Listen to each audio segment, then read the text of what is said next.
मन्दिराव खुलुमफैदोंमोन ओमफ्राय दा खुलुमखांबाय आरो ना खुलुमखांजोबनानै दा फट' सट' लागासिनो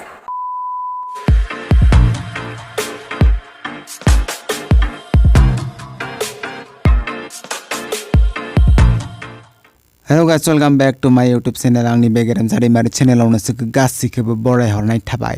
दिनै जोंहा गासैबो फेमिलियानो मोनसे मन्दिराव थांनो नागिरदों आरोना उदालगुरि डिस्ट्रिक्टनि हिरिम्बा बाथौ सानसालियाव थांनो नागिरदों। बेनो गारिया ओइ उनजा मोनसे दंबावो गंनै गारि थांगोन। स' नोंसोर भिडिअखौ जोबजासिम नाय आं नोंसोरनो जा नुयो बेखौनो गासैखौबो देखायजोबगोन। नोंसोर भिडिअखौ मात्र जोबजासिमल' नायबाय थाबानो जाबाय। थ' लेट्स गो। बिदिब्ला लोगोफोरजों दा नयाबस्थि सक मोनबाय आरोना ओमफ्राय नैबे जा सकि थाङो बाक्सा डिस्ट्रिक्टनि सकि पिकनिक स्पट बेजा थाङो ओमफ्राय नैबे जा पाग्ला दैमा बारनानै भुटानबो थांनो हायो कमरिकाटा बेबायदि थांनो हायो आरोना नैबे जाबाय दा नयाबस्थि सक ओमफ्राय जों मोनगोन पाग्ला दैमा लोगोफोरजों दा पाग्ला दैमायाव हाबख्लायबाय नायबाय था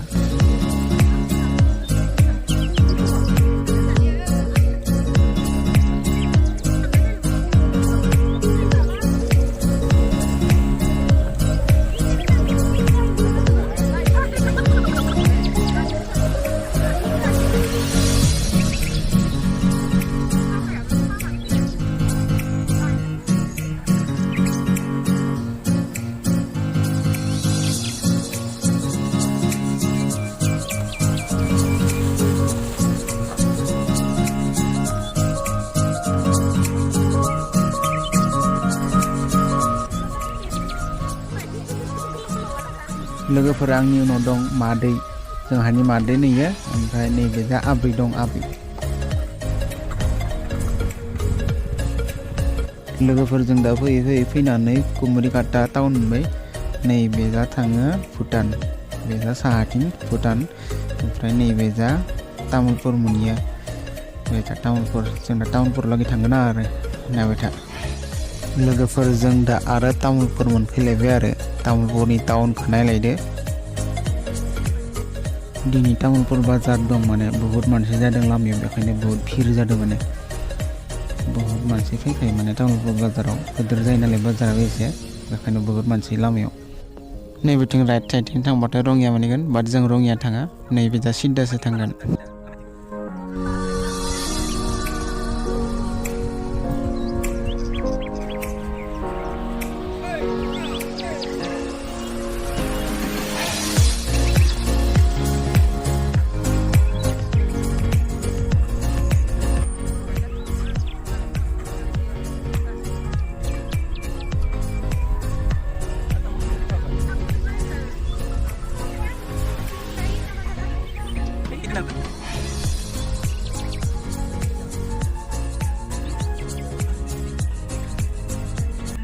लोगोफोरजों थारैनो जायगायाव मोनफैमारबाय आरोना जायगानि मुङानो जाहैबाय हिरिम्बापुर सारियालि उदालगुरि डिस्ट्रिक्टनि जों बे मन्दिराव फैदों मन्दिरनि मुङानो जाहैबाय हिरिम्बा बाथौ थानसालि स' आं मन्दिर सिङाव हाबैनानै नोंसोरनो गासैखौबो देखायजोबनोसै नायबायल' था लोगोफोर बेनो जाबाय मन्दिरनि फार्स्ट गेट मन्दिर सिङाव हाबैनोबा बे गेटखौ बारनानैसो हाबैनांगोन नोंसोरो फार्स्टआवनो बे गेटखौ मोनग्रोगोन स' जोंबो हाबैनोसै सिङाव ओमफ्राय नोंसोरनो देखायनोसै आं मा नुयो आं गासैखौबो देखायलांबाय थागोन नोंसोर मात्र भिडिअखौ स्किप खालामनोल'सो नाङा नायबायल' थाजोबजासिम होमबानो गासैखौबो मन्दिर सिङाव मा दं मा गैया पुरा नुजोबगोन फार्स्टआवनो नैबेबायदि सेन्देलखौ हुग्रोनानै दोननांगौ सेन्देल बा जुथाफोरखौ खुनानै नैयाव गावबागाव गालांनांगौ स' दा जोंबो गालांनोसै गावबागाव ओमफ्राय सिङाव हाबहैनोसै जुथाखौ हुना लाग्रोनो र' आङो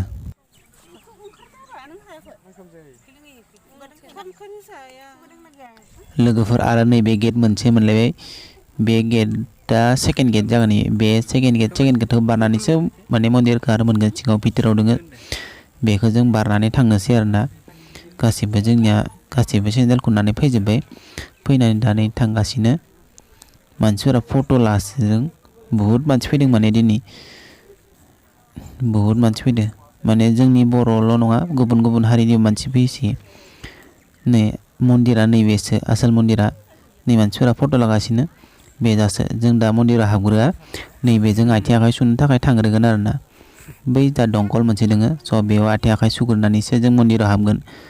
बेयावबो मोनसे हाखर दं नै फुख्रि मानसिफोरा नायहैसोदों माने मन्दिरखौनो गासै बिबार बारिजोंनो बुंफबहोदों आरोना माने पार्क सिस्टेम खालामदों पार्कबो लोगोसे मन्दिरबो बिराद समायना नुखायो फैबाथाय माने थांनो बाखायो आरो इयाव ओरैबायदि गोजोन मोनो माने फैनानै बहुत माने बुंनो नाङा आरो नोंसोरबो फै जायफोरा फैयाखै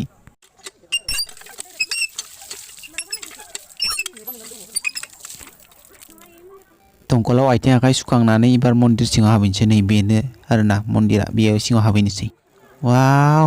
बया हिटखा माने मन्दिरा सिङाव नायाखै माने ओरैबायदि क्लिन ओरैबायदि माने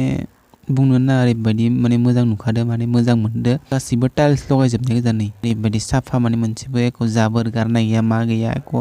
एख' बुस्थु गैया माने ओरैबायदि मोजां इफोरसो मन्दिर माने मन्दिर जादोंब्ला इफोरबायदिसो मन्दिर जानांगौ एक्चुअलि ना लोगोफोर नोंसोर भिडिअ नायना माबायदि मोनदो आं मिथिया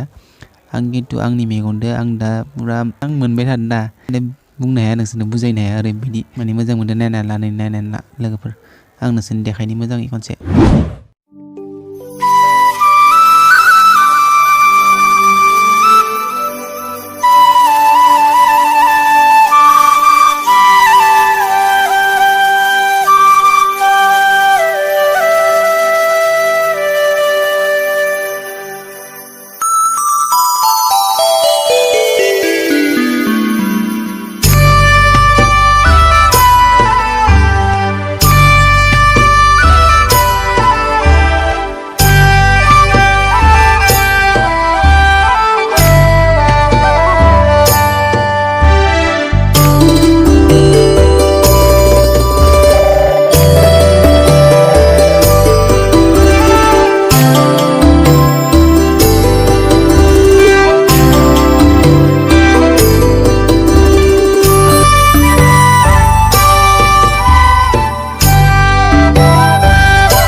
बिदिब्ला लोगोफोर भिडिअखौ बारा गोलाव खालामलिया आरोना बेखिनियावनो फोजोबनोसै जुदि भिडिअखौ आं गासै होजोबनो गोनां जायोबा बहुत गोलाव जागोन स' बेखायनो मोननै खालामनानै होसिगोन आरोना पार्ट 1 पार्ट 2 स' पार्ट 2 खौ उनाव होसिगोन माने जोंहा दाख्लै गासै फेमिलियानो मन्दिराव थांदोंमोन उदालगुरि डिस्ट्रिक्टनि हिरिम्बा बाथौ थानसालियाव थांदोंमोन जायफोरा थांफेरबाय मिथिखागोन जायफोरा थाङाखै थांबानो जाबाय बहुत मोजां माने मन्दिरा बाथौ थानसालिया बहुत मोजां माने स' बिबार बारि दोङो फुख्रि हाखर बायदिसिना दोङो बहुत मोजां थांनानै बहुत गोजोननाय मोनदों स' जायफोरा थाङाखै थांबानो जाबाय बेनिफ्राय माने बाथौ थानसालियाव थांखांनानै फैनानै जों बगामाथि पिकनिक स्पटआव हाबदोंमोन स' बै पिकनिक स्पटआव हाबनायफोरखौ गासैखौबो पार्ट 2 होजोबसिगोन आरोना स' नोंसोर पार्ट 2 खौ नायनो थाखाय आंनि चेनेलखौ साबस्क्राइब खालाम लोगोसे नटिफिकेसन बेलखौबो अन खालामनानै ला जाहाथे आं पार्ट 2 खौ आपल'ड होनाय लोगो लोगोनो नोंसोर थाबनो मोननो हायो आरो बे दिनैनि भिडिअ माबायदि जाखो अननानै कमेन्टआव खोन्थाहर आरो जुदि भिडिअखौ मोजां मोनोब्लाथाय लाइक खालाम थ' बिदिब्ला भिडिअखौ नायनायनि थाखाय गोजोननाय थाबाय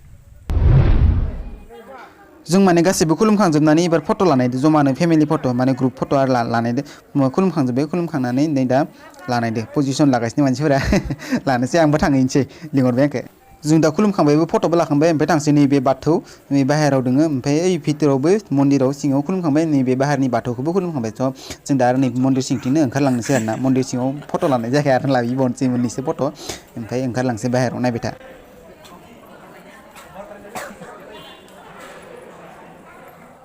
फट' लानोसै एबार जोङो दानिया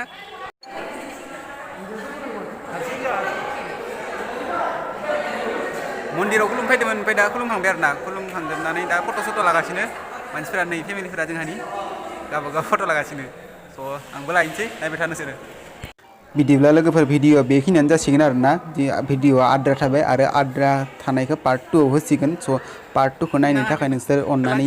नेनानै थाबानो जाबाय फैगासिनो पार्ट 2 आबो थाबैनो फैगोन थ' दिनैनि भिडिअआ बेखिनियानो नोंसोरो अननानै भिडिअखौ एसे लाइक खालामनानै होबानो जाबाय आरो ना मा बुङो लोगोफोर थ' बाय।